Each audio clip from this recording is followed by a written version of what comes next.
ಧರ್ಮಸ್ಥಳದ ಬುರುಡೆ ಪ್ರಕರಣಕ್ಕೆ ಸಂಬಂಧಪಟ್ಟಂತೆ ಆರೋಪಿ ಚಿನ್ನಯ್ಯನನ್ನ ಸದ್ಯಕ್ಕೆ ವಶಕ್ಕೆ ಪಡೆದು ಗ್ರಿಲ್ ನಡೆಸುವಂತಹ ಕೆಲಸವನ್ನ ಎಸ್ಐಟಿ ಟೀಮ್ ಮಾಡ್ತಾ ಇತ್ತು. ಸೊ ಆ ವ್ಯಕ್ತಿಯ ವಿಚಾರಣೆಯ ಅವಧಿ ಇವತ್ತೇ ಮುಕ್ತಾಯ ಆಗ್ತಾ ಇದೆ. ಹೀಗಾಗಿ ಮತ್ತೆ ಆತನನ್ನ ಕಸ್ಟಡಿಗೆ ಕೇಳುವಂತಹ ಸಾಧ್ಯತೆ ಇದೆ. Mask man Chinnaiah SIT custody ಅವಧಿ ಇದೆಯಲ್ಲ, ಅದು ಅಂತ್ಯ ಆಗ್ತಾ ಇದೆ. 10 ದಿನಗಳ ಕಾಲ ಇಟ್ಕೊಂಡಿದ್ರು. ಇನ್ಫ್ಯಾಕ್ಟ್ ಟೆಕ್ನಿಕಲಿ ಮಾತಾಡೋದಾದ್ರೆ 11-12 ದಿನ ಆಗ್ತಾ ಬರ್ತಾ ಇದೆ.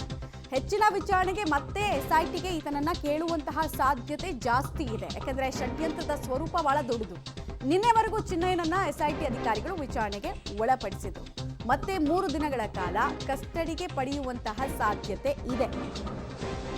ಈ 3 ದಿನ ಯಾಕಾಗಿ ಅನ್ನೋದನ್ನ ಕೂಡ ಅವ್ರು ಹೇಳಬೇಕಾಗುತ್ತೆ, ಕೋರ್ಟ್ಗೆ ಕನ್ವಿನ್ಸ್ ಮಾಡಬೇಕಾಗತ್ತೆ. ಈ 3 ದಿನದಲ್ಲಿ ಡೇ 1 ಈತನನ್ನ ಮಹಜರ್ ಮಾಡಿಸಬೇಕಾಗಿದೆ. ತಮಿಳುನಾಡು ಮಂಡ್ಯ ಕರ್ಕೊಂಡು ಹೋಗಬೇಕು. ಡೇ 1 ಡೇ 2 ಆರೋಪಿಗಳಿಗೆ ಸಂಬಂಧಪಟ್ಟಂತೆ ಇನ್ನಷ್ಟು ವಿಚಾರಗಳು ಗೊತ್ತಾಗಬೇಕಾಗಿದೆ ಅಂತ ಹೇಳಿ ರಿಮ್ಯಾಂಡ್ ಅಪ್ಲಿಕೇಶನಲ್ಲಿ 3 ದಿನದ ಅವಶ್ಯಕತೆ ಅನಿವಾರ್ಯತೆ ಏನು ಅಂತ ಕನ್ವಿನ್ಸ್ ಮಾಡಿದ್ರೆ ಮಾತ್ರ ಆತನನ್ನ ಕಸ್ಟಡಿ ಕೊಡ್ತಾರೆ. ಇಲ್ಲಾಂದ್ರೆ ಡೈರೆಕ್ಟ್ ಆಗಿ ಜೇಸಿಗೆ ಕಳಿಸ್ತಾರೆ. ಹೀಗಾಗಿ ಏನಾಗುತ್ತೆ ಅನ್ನುವಂಥದ್ದು ಒಂದು ಕುತೂಹಲ ಅಂತೂ ಇದ್ದೇ ಇದೆ. ಆತ ಸುಮಾರು ಜನರ ಹೆಸರನ್ನು ಬಾಯ್ಬಿಟ್ಟಿದ್ದಾನೆ. ಸುಮಾರು ಸ್ಥಳ ಮಹಜರ್ ಬಾಕಿ ಇದೆ. ಅವನು ಕೊಟ್ಟಿರುವಂತಹ ಕಂಪ್ಲೇಂಟ್ ಬಗ್ಗೆನೇ ಈಗ 100 ಅನುಮಾನಗಳಿದೆ. ಕಂಪ್ಲೇಂಟ್ ಡ್ರಾಫ್ಟ್ ಮಾಡಬೇಕಾದ್ರೆ ಚಿನ್ನಯ್ಯನನ್ನ ಸಪ್ರೇಟಾಗಿ ಇಟ್ಟಿದ್ರು. ಕಂಪ್ಲೇಂಟಲ್ಲಿ ಏನಿದೆ ಅನ್ನೋ ಅಂಶಗಳೇ ಈ ವ್ಯಕ್ತಿಗೆ ಗೊತ್ತಿಲ್ಲ ಅಂತ. ಹೀಗಾಗಿ ನೋಡಬೇಕು ಏನಾಗತ್ತೆ ಅಂತ. ಆ ಎಲ್ಲ ವಿಚಾರಗಳು ಆಚೆ ಬರುತ್ತಾ ಅದನ್ನು ನೋಡ್ಬೇಕು ನಾವು. ಡೀಟೇಲ್ಸ್ ಕೊಡ್ತಾರೆ. ಸುಖಪಾಲ್ ನೇರ ಸಂಪರ್ಕದಲ್ಲಿ ಜಾಯ್ನ್ ಆಗ್ತಾ ಇದ್ದಾರೆ. ಸುಖಪಾಲ್, ಈ ವ್ಯಕ್ತಿಯನ್ನ ಎಷ್ಟು ದಿನಗಳ ತನಕ ವಶಕ್ಕೆ ಕೇಳುವಂತಹ ಸಾಧ್ಯತೆ ಇದೆ? ವಶಕ್ಕೆ ಕೇಳಬೇಕು ಅಂದ್ರೆ ರೀಸನ್ಸ್ ಅನ್ನ ಕೋಟ್ ಮಾಡಬೇಕಾಗತ್ತೆ, ರೀಸನ್ಸ್ ಕೊಡಬೇಕಾಗತ್ತೆ. ಏನು ರೀಸನ್ಸ್ ಅನ್ನ ಕೊಡ್ತಾರೆ ಎಸ್ಐಟಿ ಅಧಿಕಾರಿಗಳು?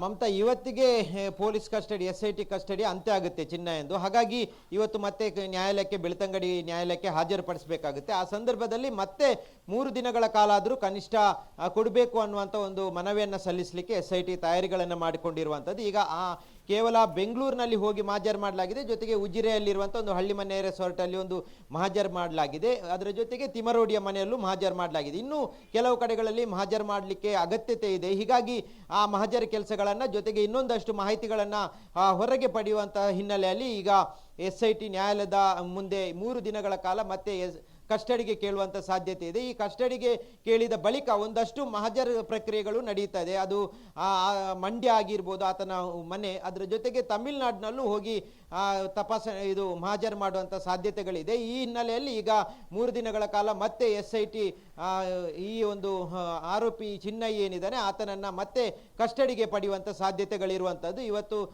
ಸುಮಾರು ಒಂದು 11 ಗಂಟೆಯ ಬಳಿಕ ಮತ್ತೆ ನ್ಯಾಯಾಲಯಕ್ಕೆ ಹಾಜರುಪಡಿಸಲಿಕ್ಕೆ SIT ಅಧಿಕಾರಿಗಳು ತಯಾರಿಯನ್ನು ನಡೆಸಿರುವಂಥದ್ದು. ಮಮತಾ, ಸುಖಪಾಲ್, ಅನ್ಡೌಟೆಡ್ಲಿ ಮತ್ತೊಮ್ಮೆ SIT ಕಸ್ಟಡಿಗೆ ಪಡೆಯುವಂತಹದ್ದು ಪಕ್ಕಾ ಅನ್ನೋದು ಗೊತ್ತಾಗ್ತಾ ಇದೆ. ಬಟ್ ಕಸ್ಟಡಿಗೆ ಪಡೆದ ನಂತರ ಏನು ಬೆಳವಣಿಗೆಗಳು ಅಂತ ಹೇಳಿ, ಯಾವ ರೀತಿ ಇನ್ವೆಸ್ಟಿಗೇಷನ್ ಹಾದಿ ಸಾಗುತ್ತೆ ಅಂತ ಹೇಳಿ ಈಗ ಇರುವ ಮಾಹಿತಿಯ ಹಿನ್ನೆಲೆಯಲ್ಲಿ ಈಗ ಸಾಕಷ್ಟು ಜನರ ಮೇಲೆ ಈ ಒಂದು ಆರೋಪವನ್ನು ಆತ ಮಾಡಿದ್ದಾನೆ. ನನ್ನನ್ನು ಯಾರು ಕಳಿಸಿರುವಂಥದ್ದು, ಯಾರ ಮನೆಯಲ್ಲಿದ್ದೆ, ನಾನು ಯಾವ ರೀತಿಯಾಗಿ ತಲೆಬುರುಡೆಯನ್ನು ತಂದಿದ್ದೇನೆ, ಅದನ್ನು ಎಲ್ಲಿ ಇಟ್ಟಿದ್ದೇನೆ, ಈ ಎಲ್ಲ ಮಾಹಿತಿಗಳನ್ನು ಕೊಟ್ಟಿದ್ದಾನೆ. ಜೊತೆಗೆ ಇಲ್ಲಿ ಉಜಿರೆಯಲ್ಲಿ ಒಂದು ರೆಸಾರ್ಟಲ್ಲಿ ಕೂತ್ಕೊಂಡು ಏನೆಲ್ಲ ಕೆಲಸಗಳನ್ನು ಮಾಡಿದರೆ ಎಲ್ಲವನ್ನ ಆತ ಹೇಳ್ಕೊಂಡಿದ್ದಾನೆ. ಹಾಗಾಗಿ ಈಗ ಮೊದಲ ಹಂತದಲ್ಲಿ ಕೆಲವೊಂದು ಸಿಮರೋಡಿಯ ಮನೆ ಆಗ್ಬೋದು, ಬೆಂಗಳೂರಿನ ಜಯಂತ್ ಮನೆ ಆಗಿರ್ಬೋದು, ಹಳ್ಳಿ ಮನೆ ರೆಸಾರ್ಟ್ ಆಗಿರ್ಬೋದು, ಎಲ್ಲ ಕಡೆ ಹೋಗಿ ಅಲ್ಲಿ ವಿಚಾರಣೆ ಮಾಡುವಂಥದ್ದು, ಮಹಜರ್ ಮಾಡುವಂಥ ಕೆಲಸಗಳಾಗಿದೆ. ಇನ್ನು ಮುಂದಿನ ದಿನಗಳಲ್ಲೂ ಒಂದು 3 ದಿನಗಳ ಕಾಲ ಕಸ್ಟಡಿ ಕೊಟ್ಟರೆ ಆತನನ್ನು ವಿಚಾರಣೆ ನಡೆಸುವುದರ ಜೊತೆಗೆ ಮಹಜರು ಮಾಡಲಿಕ್ಕೂ ಬೇಕಾದಂಥ ಸಹಕಾರ ಆಗುತ್ತೆ. ಹಾಗಾಗಿ ಮತ್ತೆ ನ್ಯಾಯಾಲಯದಲ್ಲಿ ಇವತ್ತು ಹಾಜರುಪಡಿಸಿದ ಬಳಿಕ ಆತನೇ ನಮಗೆ ಕಸ್ಟಡಿಗೆ ಅಗತ್ಯ ಇದೆ ಅನ್ನುವಂಥ ಒಂದು ಅರ್ಜಿಯನ್ನು ಸಲ್ಲಿಸಲಿಕ್ಕೆ ಇರುವಂಥದ್ದು SIT ಅಧಿಕಾರಿಗಳು. ಆ ಸಂದರ್ಭದಲ್ಲಿ